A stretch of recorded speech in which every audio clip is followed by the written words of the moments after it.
वामन अवतार। वामन अवतार हिंदू धर्म ग्रंथों के अनुसार भगवान विष्णु के 10 अवतारों में से 5वें अवतार हैं, जो भाद्रपद में शुक्ल पक्ष की द्वादशी को अवतरित हुए। आचार्य शुक्र ने अपनी संजीवनी विद्या से बलि तथा दूसरे असुरों को भी जीवित एवं स्वस्थ कर दिया था। राजा बलि ने आचार्य की कृपा से जीवन प्राप्त किया था। वे सच्चे हृदय से आचार्य की सेवा में लग गए। शुक्राचार्य प्रसन्न हुए। उन्होंने यज्ञ कराया। अग्नि से दिव्य रथ, अक्षय त्रोण, अभेद्य कवच प्रकट हुए। आसुरी सेना अमरावती पर चढ़ दौड़ी। इंद्र ने देखते ही समझ लिया कि इस बार देवता इस सेना का सामना नहीं कर सकेंगे। बलि ब्रह्मतेज से पोषित थे।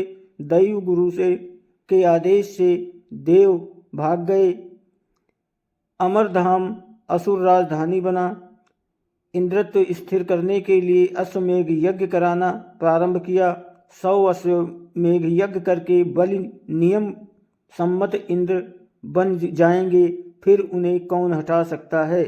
ये देखकर देवमाता अदिति अत्यंत दुखी थी। उन्होंने अपने पति महर्षि कश्यप से प्रार्थना की। महर्षि तो एक भगवान की शरण आराधना में लगे रहते थे। अदिति ने प्रार्थना की, आराधना की। प्रभु प्रकट हुए, अदिति को वरदान दिया। उन्हीं के गर्भ से भगवान प्रकट हुए। तत्काल वामन ब्रह्मचारी बन गए।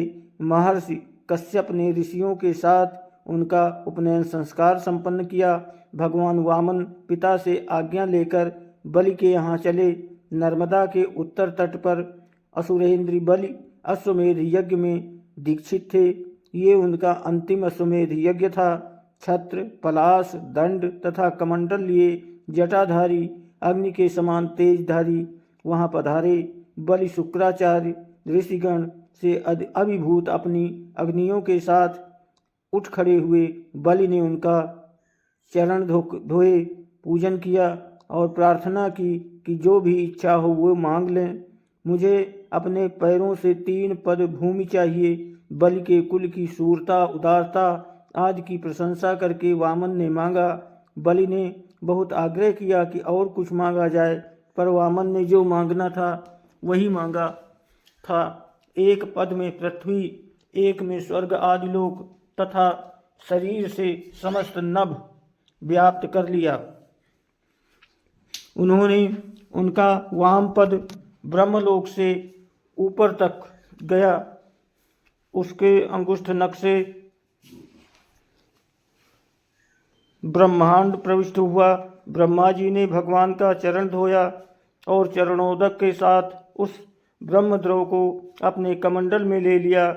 वही ब्रह्मद्रव गंगा जी बनी।